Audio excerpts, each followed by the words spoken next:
Hello everyone, welcome to Study Simplified.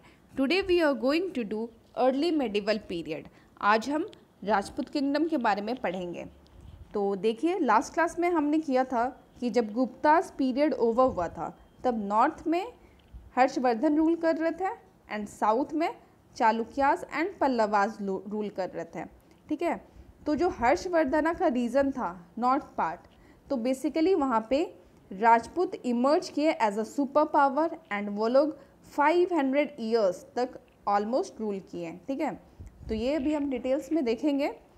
यहाँ पे कुछ राजपूत किंगडम्स दे रखे हैं, टेबल है ये, इनके कैपिटल और फाउंडर्स भी दे रखे हैं, बट इसमें हमें सब कुछ नहीं पढ़ना। जो भी यूपीएससी की प्रिपरेशन कर रहे हैं उनको ये टेबल पढ़ना है, बट जिन लोग भी एसएससी या बिहार एसआई रेलवे की प्रिपरेशन कर रहे हैं उनको ये टेबल में सब कुछ याद करने की ज़रूरत नहीं है।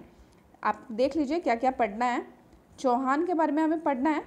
चौहान जो थे उनकी कैपिटल हुआ करती थी दिल्ली एंड उसके फाउंडर थे वासुदेव। अब ये चौहान हम क्यों पढ़ रहे हैं, क्योंकि इनके जो इम्पोर्टेंट रूलर थे पृथ्वीराज चौहान, उनके बारे में भी हम देखेंगे। ठीक है, इसके अलावा देखें तो राष्ट्रकूटा देख लीजिएगा, जिनका कैपिटल हुआ करता था मालखंड एंड इनके जो फाउंडर थे उनका नाम था दंती दुर्ग। ओके, एक और देख लीजिए यहाँ से आप लोग, सिसोदिया ऑफ मेवाड़, इनका जो कैपिटल होता था ये चित्तौड़ था एंड इनके जो फाउंडर थे वो थे बप्पा रावल। अब हम लोग सिसोदिया ऑफ मेवाड़ क्यों पढ़ रहे हैं, क्योंकि हमें एक किंग है राणा खंबा, उनके बारे में पढ़ना है जो कि सिसोदिया रूलर थे। तो इस तरीके से जो भी इंडिपेंडेंट रूलर है राजपूत रूलर, उनके बारे में हम डिटेल्स में देखेंगे जो नीचे दे रखा है। ठीक है, तो आइए देखते हैं। सबसे पहले तो आप ये याद रखिएगा कि जब हर्षवर्धना चले गए, मतलब जब उनका किंगडम का टाइम ख़त्म हो गया तो राजपूत रूलर्स आए, मगर उसमें भी क्या है ना कि बहुत सारे राजपूत रूलर्स थे, छोटे छोटे किंगडम्स में डिवाइडेड थे। तो जैसे कि बात करें, देख सकते हैं आप यहाँ पे पालास थे ईस्ट में, पार्थियार थे नॉर्थ में एंड राष्ट्रकूटास थे डेक्कन में। अब इन तीनों के बीच में स्ट्रगल होता है। तो क्यों स्ट्रगल होता है? कन्नौज को लेके। ठीक है, ये लोग सब चाहते हैं कि कन्नौज को वो लोग अपने अंडर कर ले, इसलिए ये लोग तीनों स्ट्रगल करते हैं। तो आप ये याद रखिएगा।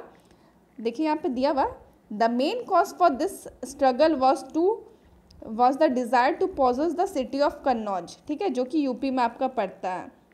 तो इस वजह से ये लोग स्ट्रगल कर रहे थे। तो देखते हैं एक एक के बारे में हम पढ़ते हैं अभी। तो देखिए सबसे पहले पालास है।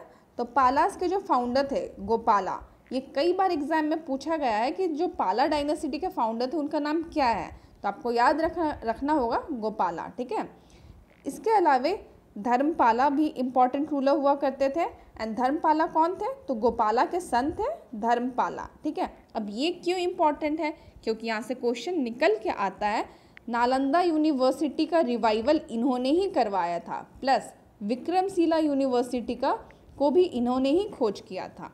तो देखिए क्वेश्चन कई बार ऐसे आता है, हु फाउंडेड विक्रमशिला यूनिवर्सिटी, तो आपको पता होना चाहिए धर्मपाला। ठीक है, और क्वेश्चन ये भी पूछता है कि हु रिवाइव्ड नालंदा यूनिवर्सिटी, तो इसका भी आंसर हो जाएगा धर्मपाला।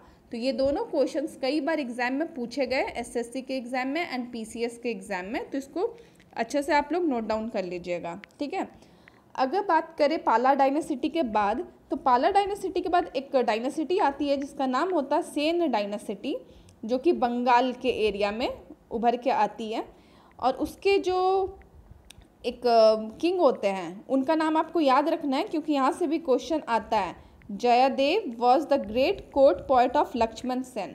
तो आप इनका याद रखिएगा नाम। लक्ष्मण सेन जो थे वो एक पाला डायनेसिटी के बाद दो सेन डायनेसिटी आई थी, उसके रूलर हुआ करते थे एंड जो जयदेव थे उनके कोर्ट पोएट थे। तो कई बार क्वेश्चन ऐसे आता है कि who was the court poet of Lakshman Sen, तो आपको याद रखना होगा जयदेव, ये भी इम्पॉर्टेंट है। ठीक है, अब नेक्स्ट क्वेश्चन देखते हैं, देखते हैं कौन सा डायनेसिटी आया, तो पार्थियास। ठीक है, अब पार्थियास कौन थे, तो जो गुजरात वाला एरिया है ना वो वहीं से निकल के आए थे, इसीलिए इनको गुर्जरा पार्थियास भी बोला जाता था। ठीक है, ये साउथ वेस्ट ऑफ राजस्थान से निकल के आए थे। ठीक है, अब इनके टाइम के जो ग्रेटेस्ट रूलर है उनका नाम याद रखना है, मिहिर भोज। ठीक है, ये कई बार क्वेश्चन में पूछा गया है कि who was the greatest ruler of पार्थियार्स।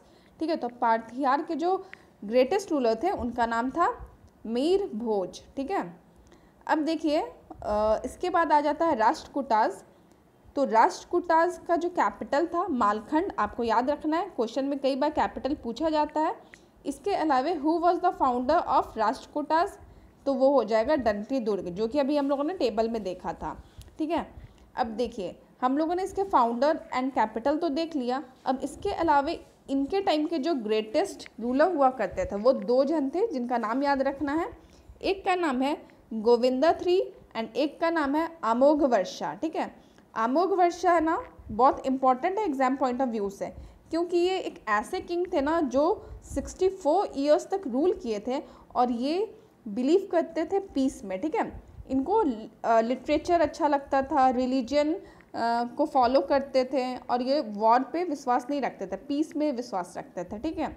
और ये खुद एक बहुत बड़े कवि हुआ करते थे, खुद ही ये ऑथर थे और इन्होंने एक पोयम लिखी थी, तो वो आप याद रखिएगा क्योंकि एग्जाम में कई बार पूछा जाता है, जिसको बोलते हैं कवि राजमार्ग, ठीक है। हु रोट कवि राजमार्ग, तो आपको पता होना चाहिए अमोघवर्षा, ठीक है।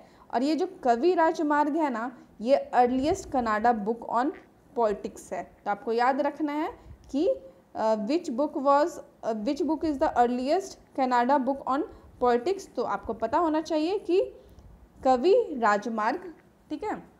तो आप याद रखिएगा, यहाँ से ये क्वेश्चन निकल के आता है। और एक मोस्ट इम्पॉर्टेंट चीज़ यहाँ पे एक और दे रखा है, ये देखिए, the famous rock cut temple of Kailash Shiva at Ellora was build by Rashtrakuta king Krishna one. ये कई बार एग्जाम में पूछा गया है, ठीक है। मैं आपको इसका पिक्चर भी दिखाऊंगी। ये जो कैलाश टेम्पल है एलोरा में, ये सिंगल रॉक से बना हुआ है, ठीक है। और ये किसके टाइम में बना था? राष्ट्रकूटास के टाइम में बना था। किसने बनवाया था? तो कृष्णा वन ने बनवाया था। ये वीवीआई क्वेश्चन है, आप इसको मार्क कर लीजिए, ये एग्जाम में आता ही आता है, ठीक है। इस तरीके से हम लोगों ने देखा, देखिए हम लोगों ने पालास देखा, पार्थियास देखा एंड राष्ट्रकूटास देखा, ठीक है। तो इसके जो भी फाउंडर थे एंड इम्पॉर्टेंट रूलर थे हम लोगों ने देख लिया। तो बस आपको इतना ही देखना है, ज़्यादा डिटेल में नहीं जाना है।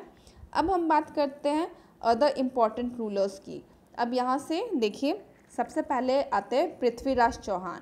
अब ये पृथ्वीराज चौहान के बारे में तो सबको पता होगा, इनके ऊपर एक सीरियल भी आया करता था कभी। तो चलिए मैं आपको बताती हूँ। He rolled over Delhi and Agra and fought 2 important battles. और ये जो बैटल्स है बहुत ही इंपॉर्टेंट है एग्जाम पॉइंट ऑफ व्यू से।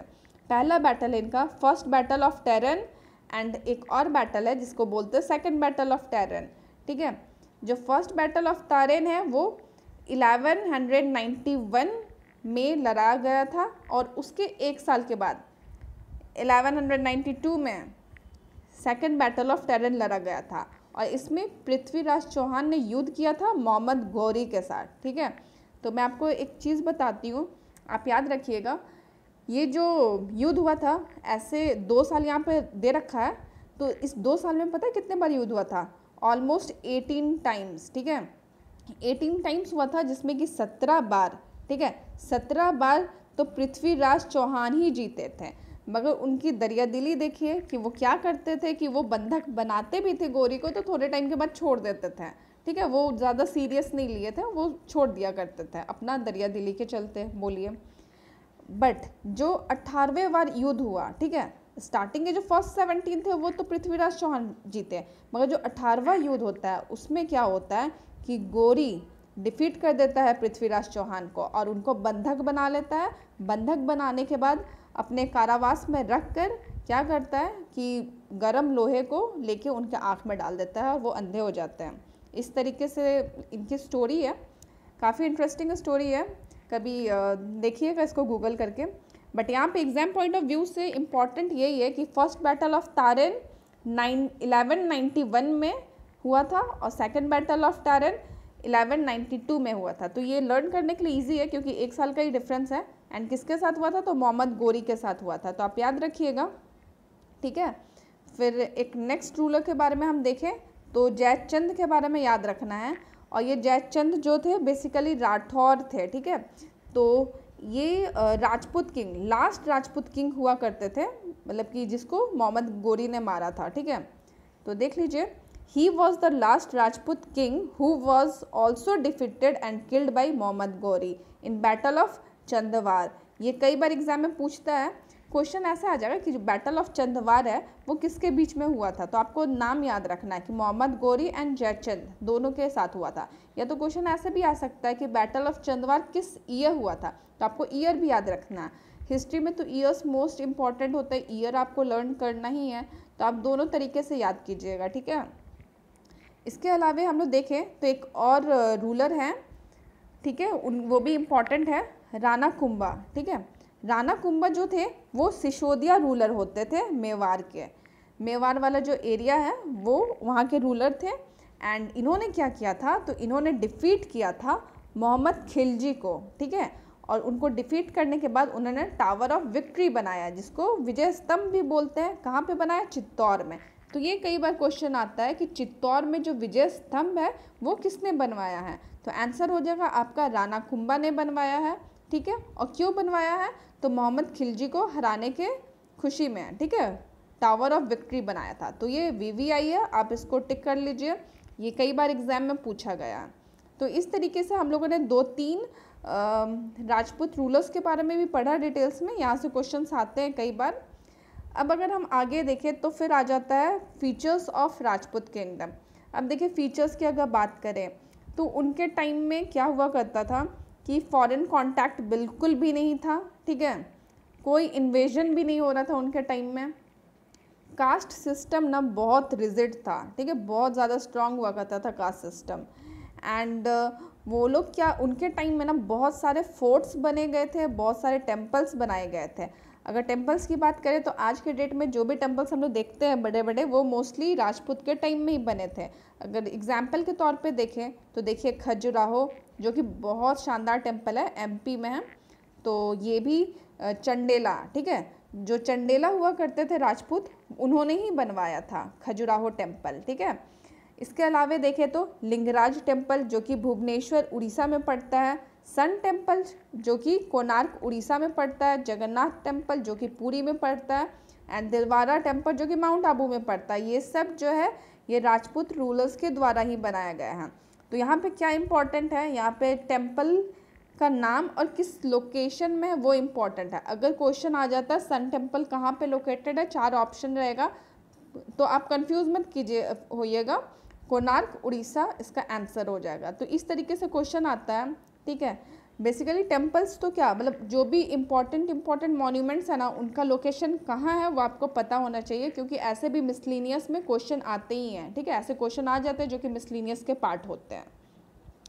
तो आइए अब हम लोग देखते हैं डिक्लाइन ऑफ राजपूत। अब राजपूत का डिक्लाइन क्यों हुआ, अच्छा आप याद रखिएगा कि जो राजपूत थे ना, उनका एंड नहीं हुआ, उनका डिक्लाइन हुआ था। अब एंड क्यों नहीं हुआ, क्योंकि जब दिल्ली सल्तनत स्टार्ट होता है, इसके बाद जब स्टार्ट होगा तो उस समय क्या होता है ना, ऐसा नहीं है कि राजपूत का एकदम से ही ख़त्म हो जाता है। उस समय क्या होता है कि कुछ रूलर्स होते हैं, राजपूत रूलर्स, जो कि दिल्ली सल्तनत के समय भी फाइट किए थे, बैटल हुआ था। अगर एग्जाम्पल के तौर पे देखें तो महाराणा प्रताप, ठीक है, महाराणा प्रताप ने किसके साथ, अकबर के साथ फाइट किया था, ठीक है, जिसको बोलते हैं बैटल ऑफ हल्दी घाटी। तो इस तरीके से देखें तो दिल्ली सल्तनत के टाइम में भी जो राजपूत रूलर है हुआ करते थे, पावर में हुआ करते थे। इवन हम लोग का जो इंडिपेंडेंस हुआ है ना, इंडिपेंडेंस के टाइम तक जो प्रिंसली स्टेट होते थे, ठीक है, तो उसमें से मान लीजिए ना 50% ऑफ प्रिंसली स्टेट जो है ना वो राजपूत किंगडम के ही अंडर हुआ करता था, जिसको फिर बाद में मर्ज करके यूनियन ऑफ इंडिया बना दिया गया। तो इस तरीके से देखिए उनका एंड तो कभी नहीं हुआ, बट डिक्लाइन हुआ। डिक्लाइन का रीज़न देखें तो आपको पता होगा कि उनकी जो थी यूनिटी थी ही नहीं, ठीक है। अब देखिए वेरियस रीजन में वेरियस किंग्स थे, अब वो लोग सब अपने आप को सुपीरियर समझते थे, वॉरियर समझते थे, तो वो लोग कभी यूनिटी दिखाए ही नहीं, ठीक है। तो ये इनका मेन रीज़न था डिक्लाइन का। एंड इनकी जो कास्ट सिस्टम बहुत ज़्यादा रिजिड होता था, तो इस वजह से भी बहुत इफ़ेक्ट पड़ा। एंड इनकी जो मिलिट्री थी वो डिफेक्टिव थी। अब ऐसा क्यों बोलते हैं, मतलब इनका जो मिलिट्री ऑर्गेनाइजेशन था ना उतना सही नहीं था, क्योंकि कुछ लोग हुआ करते थे, जैसे कि मैं बात करूँ तो जयचंद है ना, उनके बारे में ऐसा कहा जाता है कि उनके जो कोर्ट के आदमी थे ना, उन्होंने ही इनके साथ विद्रोह कर दिया था। विद्रोह कर दिया था मतलब कि उनके जो कोर्ट के आदमी थे वो लोग ही मोहम्मद गोरी का हेल्प किए थे जयचंद को हराने के लिए। तो इस तरीके से देख लीजिए, ऐसे एक नहीं कई सारे एग्जाम्पल्स मिलेंगे आपको। तो इस तरह से जो इनका मिलिट्री हुआ करता था वो उतना सही नहीं था, ठीक है। तो इस तरीके से डाउनफॉल होता है राजपूत का। तो ये हम लोगों ने देखा नॉर्थ पार्ट में कि किस तरह से राजपूत ने रूल किया 500 ईयर्स तक। एंड साउथ पार्ट में तो चोला के बारे में हमें पढ़ना है, और ये जो चोला है वो संगम पीरियड वाला नहीं है, आपको ध्यान रखना होगा। तो ये देखिए चोलास के बारे में हम देखेंगे, तो बेसिकली हम ये कल देखने वाले हैं। और देखिए यहाँ पे कुछ पिक्चर्स है जो मैं आपके लिए लाई हूँ। ये जो आप पिक्चर देख रहे हैं ये कौन सा टेम्पल है, आप लोग गेस कर सकते हैं क्या? गेस कीजिए। ये जो टेम्पल है ये है कैलाश टेम्पल, ठीक है। कैलाश टेम्पल है कौन सा वाला? एलोरा का। जो मैंने आपको बताया ना, एक रॉक से कट करके वो पूरी टेम्पल ही बनाई गई है। तो आप देख सकते हैं पीछे, आपको देखिए थोड़ा पहाड़ देखने को मिल रहा होगा। तो ये जो है टेम्पल बहुत ही शानदार है, इसकी जो कारीगरी की गई है बहुत ही अच्छी है। तो ये बेसिकली एलोरा में है आपका, ठीक है। आपको याद रखना होगा ये किसके टाइम में बनाया गया था, तो राष्ट्रकूटा के टाइम में बनाया गया था। और किस किंग ने इसको बनवाया था, तो कृष्णा वन ने इसको बनाया था, ठीक है। तो ये बहुत इंपॉर्टेंट हो जाता है, बहुत सारे एग्जाम्स में पूछा गया है इसके बारे में, तो आप इसको याद रखिएगा। एंड एक और टेम्पल है, ये टेम्पल देखिए आप, ये कौन सा टेम्पल है, इसको तो मोस्टली गेस कर सकते हैं आप लोग। ये खजुराहो का टेम्पल है, ठीक है। खजुराहो का टेम्पल है जो कि एमपी में पड़ता है। और इसको किसने बनाया था, तो राजपूत रूलर्स ने ही बनाया था। चंडेला के जो राजपूत रूलर्स होता है ना, उन्होंने ही बनवाया था इसको। तो इस तरीके से हम लोगों ने देखा कि राजपूत किंगडम कैसे था, क्या उनका डिक्लाइन हुआ, कैसे क्या हुआ। तो आगे की क्लास में हम लोग चोलास के बारे में पढ़ेंगे। अगर आप लोग को कोई क्वेरी है तो आप लोग कमेंट बॉक्स में पूछ सकते हैं। And if you want to recommend anything that also you can do in comment box. Thanks for watching.